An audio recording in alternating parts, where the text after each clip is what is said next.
Hello guys, स्वागत है आप सभी का हमारे यूट्यूब चैनल में। आज से हम लोग हमारी नई सीरीज शुरू करने वाले लेक्चर्स की, जो बेसिकली बायोलॉजी पे बेस्ड होगी। और आज से हम लोग इम्यूनोलॉजी ये टॉपिक चालू करने वाले हैं। हमारा पहला लेक्चर जो है वो इननेट इम्यूनिटी पे है और हमारा आज का टॉपिक है एनाटॉमिकल बैरियर्स। हम रेगुलरली वीडियोस अपडेट करते जाएंगे आपको, और साथ में हम लोग इम्यूनोलॉजी पढ़ेंगे। लेकिन शायद हम लोग डेली नहीं डाल पाएंगे, क्योंकि ये सब एक जगह पे नोट्स बनाने में और ये सब करने में थोड़ा टाइम लग जाता है। इसलिए डेली तो नहीं हो पाएगा, लेकिन रेगुलरली हम लोग इसकी वीडियोस डालते रहेंगे। तो आज का हमारा पहला लेक्चर इननेट इम्यूनिटी और टॉपिक है हमारा एनाटॉमिकल बैरियर्स। तो शुरू करते हैं।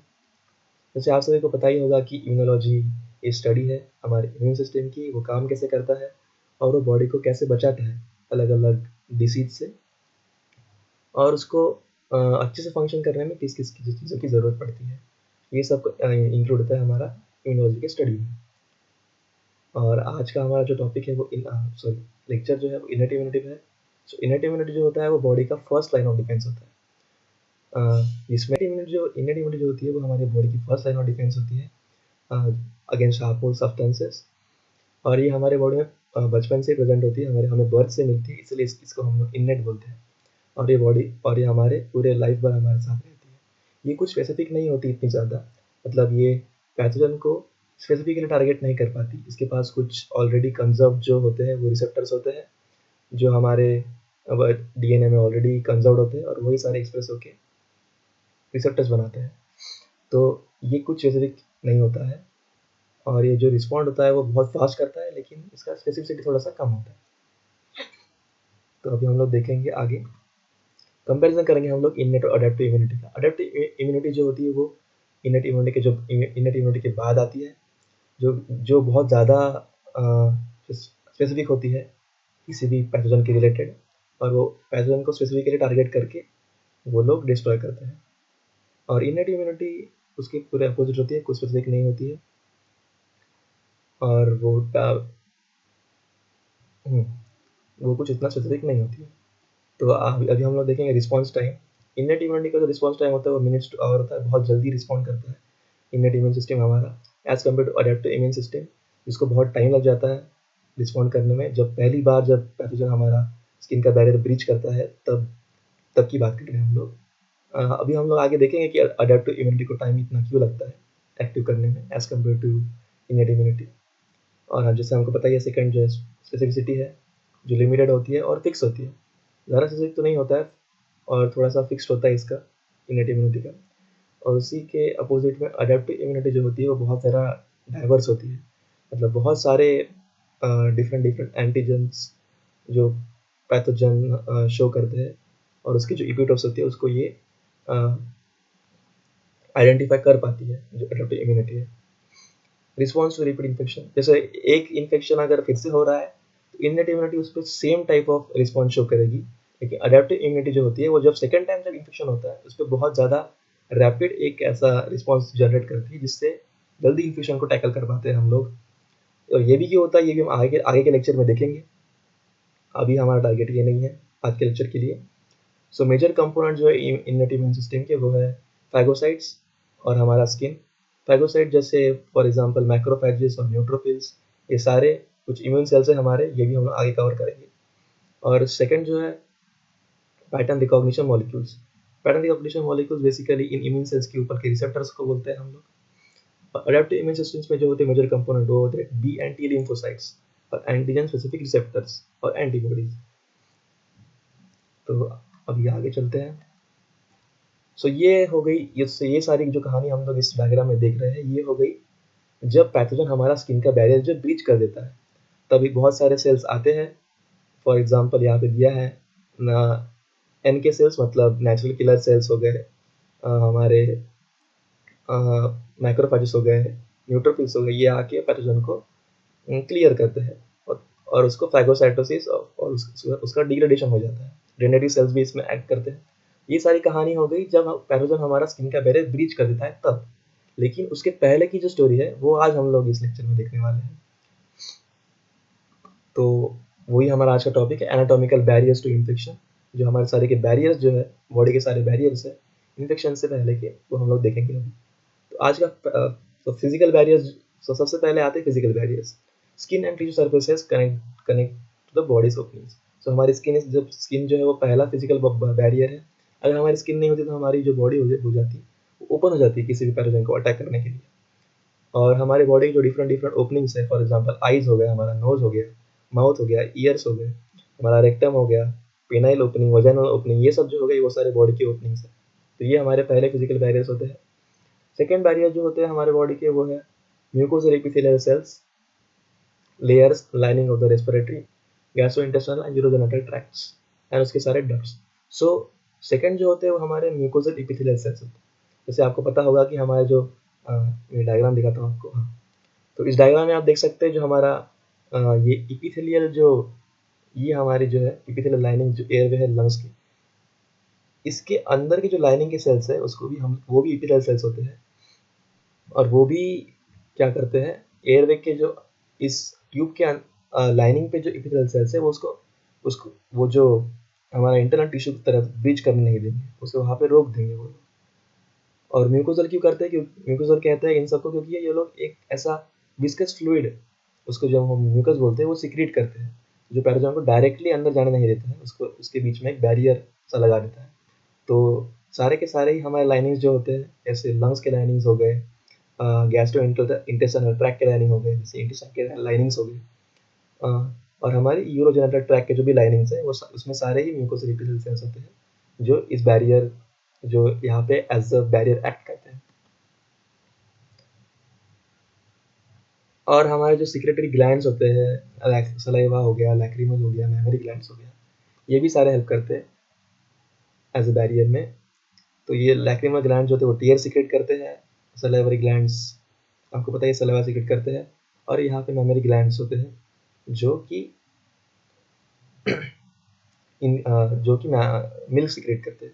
सो इन सब के जो डक्ट्स होते हैं, जो एक्चुअली ट्यूब होंगे, उसके अंदर भी इपिथेलियल सेल्स होते हैं जो भी अ, वो भी क्या करते हैं, हेल्प करते हैं, एज अ एक्ट करते हैं एज अ फिजिकल बैरियर। अगर कोई अंदर चला गया तो उसको वहाँ पे म्यूकस की हेल्प से वहाँ पे उसको रोक सकते हैं। तो स्किन के पास होते हैं दो layers. First one is epidermis, जो हमारी सबसे आउटर लेयर होती है, और उसके नीचे की जो लेयर होती है वो होती है डर्मिस। सो इपिडर्मिस होती है हमारे स्किन की थिन आउटर लेयर, जो हम लोग नेकेड आई से देख पाते हैं, और वो सेवरल लेयर्स तक उसके वो 3-4 लेयर होते हैं, और वो टाइटली पैक्ड होती है इपिथेलियल सेल्स से। ये एक आउटर लेयर होती है जो कि मोस्टली डेड होती है और वाटर प्रूफ होती है because of a protein called keratin. Keratin हमारे हेयर्स में भी होता है, आपको पता है, इसलिए हमारे स्किन के ऊपर पानी नहीं ठहर पाता क्योंकि ये वाटर प्रूफ होती है। और सेकंड जो है वो है हमारी डर्मिस, जो कि इपिडर्मिस के नीचे होती है। ये थोड़ी सी थिक होती है इनर लेयर। ये बेसिकली बनी होती है कनेक्टिव टिश्यू से। इसमें ब्लड वेसल्स आते हैं, हमारे हेयर फॉलिकल्स आते हैं, सिबेशियस ग्लैंड्स आते हैं जो ऑयल सीक्रेट करते हैं, स्वेट ग्लैंड्स आते हैं जो स्वेट सीक्रेट करते हैं, स्कैटर्ड डेंड्रिटिक सेल्स, हमने अभी थोड़ी देर पहले ऊपर के इसमें देखा था डेंड्रिटिक सेल्स, ये भी उसी लेयर में होते हैं। तो ये जो इसके नीचे वाली जो लेयर है ये एक्चुअली डर्मिस ही है। मैक्रोफेजेस एंड मास्ट सेल्स जो होते हैं, मास्ट सेल्स जो होते हैं वो हिस्टामाइन सीक्रेट करते हैं, इन्फ्लेमेशन में हेल्प करते हैं, और मैक्रोफेजेस हमारा फाइगोसाइटोसिस में हेल्प करते हैं। तो ये हमने देखी हुई है डायग्राम ऑलरेडी, आप देख सकते हैं एक और बार अगर देखनी है तो।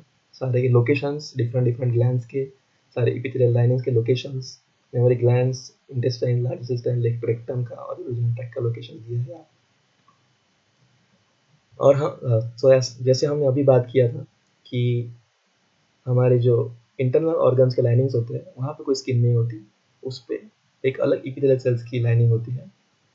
तो यहाँ पे वही लिखा है, respiratory in the place of skin the respiratory tract, gastrointestinal urogenital tract has ducts of, उसमें अलग अलग डक्ट्स होते हैं। और same salivary glands, lacrimal glands और मेमोरी ग्लैंड्स का भी लाइन जो होते हैं वो लाइन होते हैं एपिथेलियल सेल्स से, जो कि एक दूसरे से बहुत टाइटली स्टिच होते हैं, टाइट जंक्शन से, जो कि प्रिवेंट करते हैं पैथोजेंस को कि वो उनके बीच में से ना निकल पाए, इसलिए वो बहुत ज़्यादा टाइटली स्टिच होते हैं एक दूसरे से। और म्यूकस, सलाइवा, यूरिन, मिल्क, ये सब क्या करते हैं, हेल्प करते हैं पैथोजन को वॉश आउट करने में। जैसे जब हम फॉर एग्जांपल जब हम यूरिन करते हैं, तब वो जो यूरिन निकलती है तो वो भी क्या करेगी, जो पैथोजन उसके लाइनिंग उसके ओपनिंग के आसपास जो होंगे वो जो यूरिन होगी उसको वॉश आउट कर देगी बीच में से। सेम गोज फॉर सलाइवा हमारे बॉडी का और माउथ का, और म्यूकस भी वही काम करेगा और मिल्क भी वही काम करेगा। सो मैंने आज पहले ही आपको बताया था कि म्यूकस क्या है, विस्कस फ्लूइड है हमारे बॉडी का जो सीक्रेट करते हैं specialized cells of mucosal epithelial layers, है ना। जैसे हम लोगों ने अभी देखा कि रेस्पिरेटरी ट्रैक में होता है, गैस्ट्रोइंटेस्टाइनल ट्रैक में भी होता है और हमारे यूरोजेनिटल ट्रैक में भी होते हैं ये सारे सेल्स जो म्यूकस सीक्रेट करते हैं। एंट्रैप्स फॉरेन ऑर्गेनिजम्स, और ये क्या करते हैं, ये विस्कस होता है ना, इसीलिए ये बहुत सारे जो पैथोजन से माइक्रो ऑर्गेनिजम्स होते हैं उनको अपने में ट्रैप कर लेता है, ठीक है। Lower respiratory tract cilia hair like protrusions of the cell membrane cover epithelial. हाँ, तो एपिथेलियल सेल्स में क्या होता है, ऐसे छोटे छोटे प्रोट्रूजन्स होते हैं जिसको हम लोग सिलिया बोलते हैं। हमने यहाँ पे इमेज दे रखी है आपको। अल्वियोलाइज के जो पार्ट होते हैं लंग्स में उसमें सिलिया होते हैं। प्राइमरी ब्रोंकस यहाँ पे दिया है, इसका लोकेशन भी hair like protrusions called cilia lining the primary bronchus remove microbes and debris. तो इनका काम क्या होता है कि ये एक डायरेक्शन में फ्लो करते हैं, मतलब कंटिन्यूसली एक डायरेक्शन में ऐसे फ्लो करते रहेंगे, और जैसे हमारा म्यूकस और ये जो बैक्टीरिया है ये मिला के एक ऐसा ब्लॉक टाइप जो तैयार कर देंगे, बना देंगे, उसको क्या करेगा ये धीरे धीरे ऐसे डायरेक्शन में मूवमेंट करके उसको आउटवर्ड फ्लो से बाहर निकाल देगा। तो ये काम होता है सिलिया का। ये सिलिया हमारे यूरोजेनिटल ट्रैक में प्रेजेंट होते हैं और अंदर यूट्रस में प्रेजेंट होते हैं। वजाना में भी प्रेजेंट होते हैं जो हमारे स्पर्म को फैसिलिटेट करते हैं ओवम तक जाने के लिए। A synchronous movement of cilia helps propel mucus entrapped microorganisms from these tracts, है ना। जैसे हम लोगों ने अभी बात की थी, ये सिलिया क्या करते हैं, म्यूकस एंट्रैप जो माइक्रो ऑर्गेनिजम्स है उसको एक डायरेक्शन में मूवमेंट देते हैं ताकि वो बॉडी से बाहर निकल जाए, या फिर किसी ऐसे सेल्स की तरफ डायरेक्शन देगी उसको कि वहां से वो लोग फैगोसाइटोसिस कर देंगे सारे बैक्टीरिया को। Coughing is a mechanical response helps to get rid of excess mucus entrap. तो जैसे ही हम फॉर एग्जांपल हमारे जब नोज में एक्स्ट्रा म्यूकस जमा हो जाता है, हम देखते हैं हमको बहुत जोर से कफ स्नीजिंग होता है ना। तो जब हम वो इसीलिए होता है क्योंकि हमारे बॉडी का वो नेचुरल रिस्पॉन्स है, क्योंकि बहुत सारे अभी पैथोजन जो हो गए वो जमा हो गए म्यूकस में, तो हम लोग उसको स्नीज करके बाहर निकाल दें, ये बॉडी का नेचुरल रिस्पॉन्स है। हम लोग ऑलरेडी बात कर चुके हैं कि यूरिन का फ्लो बहुत सारे बहुत सारे माइक्रो ऑर्गेनिजम्स को वॉश आउट करने में हेल्प करता है। और जब हम लोग खाना भी खाते हैं तो बहुत सारे हम माइक्रो ऑर्गेनिज्म इंजेस्ट कर जाते हैं, लेकिन क्या होता है हमारा बॉडी का जो डिफेंस है, जैसे अगर माउथ में गया तो माउथ में बहुत सारे एंटी माइक्रोबियल पेप्टाइड्स होते हैं, एंजाइम्स होते हैं, वो क्या करते हैं इन माइक्रो ऑर्गेनिजम्स को वहीं पे किल कर देते हैं। अगर वो जल्दी से चला भी गया अंदर हमारे एलिमेंट्री कैनल में और गैस्ट्रोइंटेस्टाइनल ट्रैक में भी क्या होता है, बहुत ऐसा हाई पीएच होता है जो कि इन माइक्रो ऑर्गेनिजम्स को वहीं पे डिस्ट्रॉय कर देता है। यहाँ पे एक और एग्जांपल दिया है जिस बैक्टीरिया का, बैक्टीरिया और जो एक वायरस भी है, इन्फ्लुएंजा वायरस, और एक बैक्टीरिया भी है निसेरिया गोनोरी, जिससे गोनोरिया कॉज होता है। ये एक सेक्सुअली ट्रांसमिटेड डिसीज है। ये क्या बैक्टीरिया क्या करते हैं, ये हमारा जो है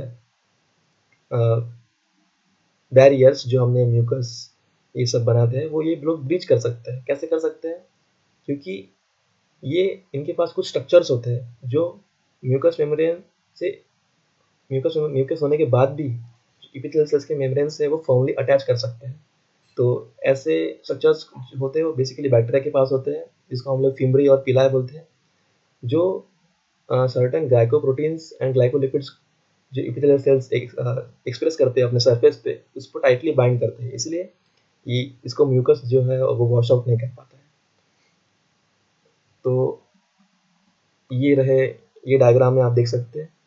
वैसे ये तो ये डायग्राम से हम नहीं देख सकते। कहने का मतलब है कि जो सरफेस के ग्लाइकोप्रोटीन्स और ग्लाइकोलिपिड्स होते हैं उस पे with the help of this fimbriae और पिलाई स्ट्रक्चर्स बैक्टीरिया क्या कर सकता है, हमारे एपिथेलियल सेल्स को टाइटली बाइंड कर सकता है जिससे कि वो वॉश आउट ना हो पाए। सो बैक्टीरिया का ये मैकेनिज्म है टैकल करने के लिए।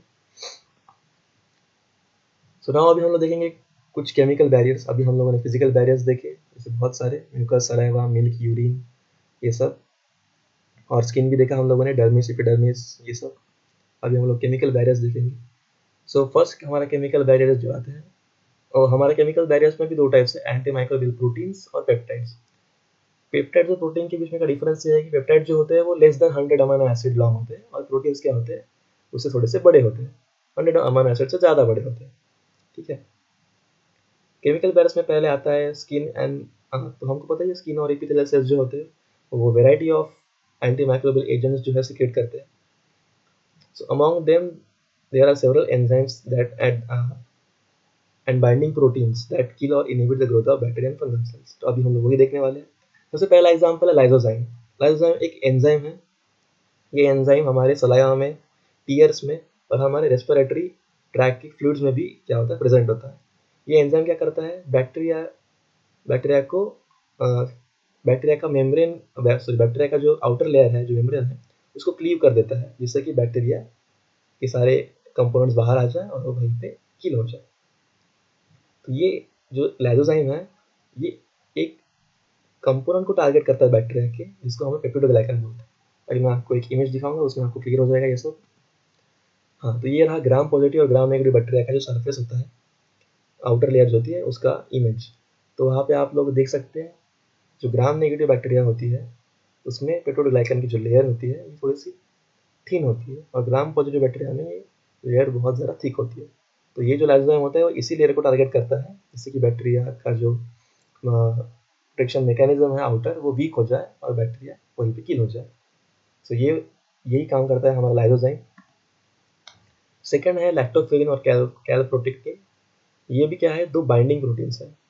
वो क्या करते हैं, मेटल आयंस को सिक्वेस्टर करते हैं, जो बैक्टीरिया और फंगाई को ग्रोथ करने में बहुत ज़्यादा हेल्प करते हैं। जैसे हम लोग को पता है कि जैसे डीएनए रेप्लिकेशन करने में हो गया और बहुत सारे एंजाइम्स हो गया, उनको क्या चाहिए होता है, मेटल की ज़रूरत पड़ती है कोफैक्टर हेल्प करने के लिए।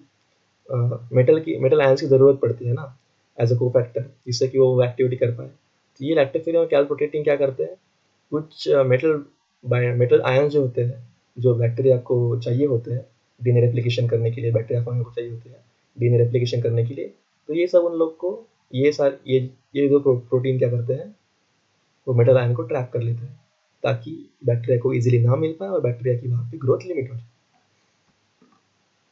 थर्ड है हमारे सोराइसिन्स। ये S100 फैमिली स्मॉल प्रोटीन्स में आते हैं। और सोराइसिन्स जो होते हैं वो हमारे बॉडी में स्किन प्रोड्यूस करती है with potent antiviral activity against E coli. E coli आप लोग को पता है एंटेरिक बैक्टीरिया है, हमारे इंटेस्टाइन में पाया जाता है।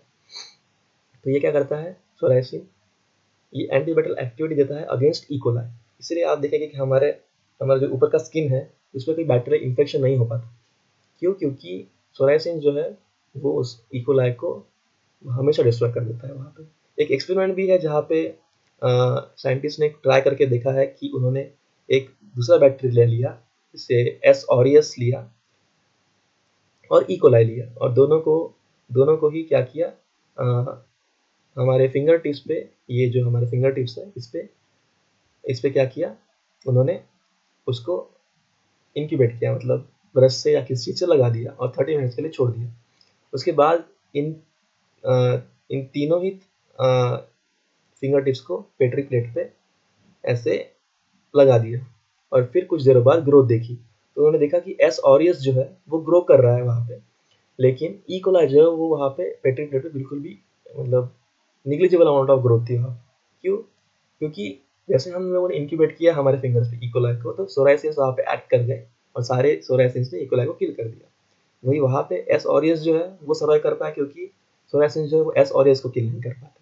तो ये फीचर है सोराइसिन्स का, हमारे जो स्किन के ऊपर रहती है। उसके बाद आते हैं एंटी माइक्रोबियल पेप्टाइड्स। इससे पहले हम लोगों ने देखे वो सारे प्रोटीन्स थे।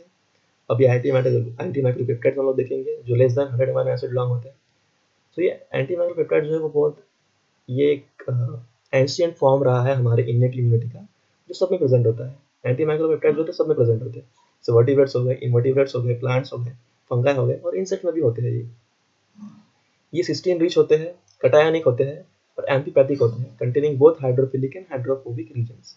सिस्टीन रिच मतलब सिस्टीन एक अमाइनो एसिड है और वो इससे रिच होते हैं। कटायनिक होते हैं और एमियोपैथिक। कटायनिक और एमियोपैथिक का हम लोग अभी देखेंगे कि क्यों ये क्या फ़ायदा है। Because of their positive charge and amphipathic nature they interact with acidic phospholipids in lipid bilayer, disrupting membranes of bacteria and fungi. तो ये एंटीमाइक्रोपेप्टाइड्स क्या करते हैं? कटायनिक है एंड एम्फिपैथिक है। कटायनिक होने से क्या फ़ायदा होता है कि जैसे हम लोगों ने अभी आपको ये इमेज दिखाई थी, ये जो बैक्टीरिया के एक्सटर्नल सरफेस होते हैं ना, ये लिपोपॉलीसैकेराइड और ग्राम पॉजिटिव बैक्टीरिया के ऊपर टेकोइक एसिड्स होते हैं। ये सारे क्या होते हैं? ये एलपीएस जो लिपोपॉलीसैकेराइड है और ये जो लिपोपॉलीसैकेराइड है और ये जो ग्लाइकोलिपिड्स और यहाँ पे टेकोइक एसिड्स भी होते हैं, वो दिखाया नहीं है इस इमेज पे। ये क्या होते हैं? नेगेटिवली चार्ज होते हैं। और ये एंटीमाइक्रोपेप्टाइड्स क्या होते हैं? पॉजिटिव चार्ज होते हैं। ये क्या करते हैं? इन सबको अट्रैक्ट करते हैं अपने तरफ अगर कुछ प्रेजेंट हुए तो। बैक्टीरिया अगर प्रेजेंट हुए तो एंटीमाइक्रोपेप्टाइड्स क्या करते हैं? उनकी तरफ अट्रैक्ट कर जाते हैं। और एम्पीपैथिक नेचर होने की वजह से वो लोग, ये जो एंटीमाइक्रोपेप्टाइड्स होते हैं, वो मेम्ब्रेन, बैक्टीरिया के मेम्ब्रेन आउटर सरफेस को ब्रीच कर पाते हैं। ठीक है। और जैसे ही वो लोग ब्रीच कर देते हैं मेम्ब्रेन को, फिर वो क्या करते हैं? टॉक्सिक इफेक्ट अपना शुरू कर देते हैं बैक्टीरिया के अंदर जाने के बाद। जैसे सिंथेसिस को इनहिबिट कर देते हैं वो डीएनए और आरएनए और प्रोटीन्स के बैक्टीरिया के अंदर जाने के बाद। और वहाँ पे जाने के बाद ये एंटीमाइक्रोपेप्टाइड जो होते हैं वो एंटीमाइक्रोबियल एंजाइम्स को भी एक्टिवेट कर देते हैं ताकि बैक्टीरिया का इंटरनली पूरा डिग्रेडेशन हो जाए, रिजल्टिंग इन सेल डेथ, और बैक्टीरिया फाइनली मर जाते हैं। तो ये फिगर हम लोगों ने ऑलरेडी दिखा दिया आपको ग्राम नेगेटिव और ग्राम पॉजिटिव बैक्टीरिया की। सो ग्राम नेगेटिव और ग्राम पॉजिटिव बैक्टीरिया एक क्लासिफिकेशन है बैक्टीरिया का जो कि ग्राम स्टेनिंग के ऊपर बेस्ड है। बिकॉज ऑफ कि ग्राम पॉजिटिव बैक्टीरिया के पास एक थिक लेयर ऑफ पेप्टिडोग्लाइकन होती है, वो ग्राम स्टेन को रिटेन कर पाता है as compare to gram negative bacteria जिसके पास कोई भी जिसके पास इतनी थिक लेयर नहीं होती पेप्टिडोग्लाइकन की, इसलिए वो ग्राम स्टेन को रिटेन नहीं कर पाता, इसलिए वो स्टेन धुल जाता है। इसलिए ये ग्राम से स्टेन नहीं होता और ग्राम पॉजिटिव बैक्टीरिया ग्राम से स्टेन हो जाता है। इसलिए ग्राम पॉजिटिव बैक्टीरिया बोलते हैं, ग्राम नेगेटिव को नेगेटिव, क्योंकि gram positive bacteria stain retain कर पाता है और gram negative bacteria stain retain नहीं कर पाता। और जो main type of antimicrobial peptides होते हैं हमारे बॉडी में, वो होते हैं अल्फा और बीटा डिफेंसिन्स। इसके बारे में डिटेल में जानने की ज़रूरत उतनी नहीं है क्योंकि ये डायरेक्ट क्वेश्चन पूछेंगे, इससे उतना डिफिकल्ट क्वेश्चन नहीं है, इसलिए हम डिटेल में नहीं जाएंगे। अगर जाने की ज़रूरत पड़ी तो हम लोग आगे के लेक्चर में पक्का देख लेंगे ये सबको। सो इम्पोर्टेंट माइक्रोबियल पेप्टाइड जो होते हैं ह्यूमन्स में, वो होते हैं अल्फा और बीटा डिफेंसिन्स एंड कैथेलिसिडिन। ह्यूमन डिफेंसिन्स क्या करते हैं? वेराइटी ऑफ बैक्टीरिया को किल करते हैं इंक्लूडिंग इकोलाई, एस ऑरियस हमने अभी देखा एग्जांपल में, स्ट्रेप्टोकोकस न्यूमोनी जो न्यूमोनिया फॉर्म करता है, सुडोमोनास एरोजिनोसा हो गया, हीमोफिलस इन्फ्लुएंजा हो गया जो इन्फ्लुएंजा हीमोफिलस इन्फ्लुएंजी, ये वायरस नहीं है, ये बैक्टीरिया है जो कि इससे भी न्यूमोनिया ही होता है। और वो जो बैक्टीरिया है उसका नाम है हीमोफिलस इन्फ्लुएंजा, और यहाँ पे लिखा है हीमोफिलस इन्फ्लुएंजी। सो इन्फ्लुएंजी मतलब बैक्टीरिया और इन्फ्लुएंजा मतलब वायरस। सो ये हीमोफिलस इन्फ्लुएंजा नहीं कॉज करता, ये न्यूमोनिया कॉज करता है। Antimicrobial peptides also attack the lipoprotein envelope virus.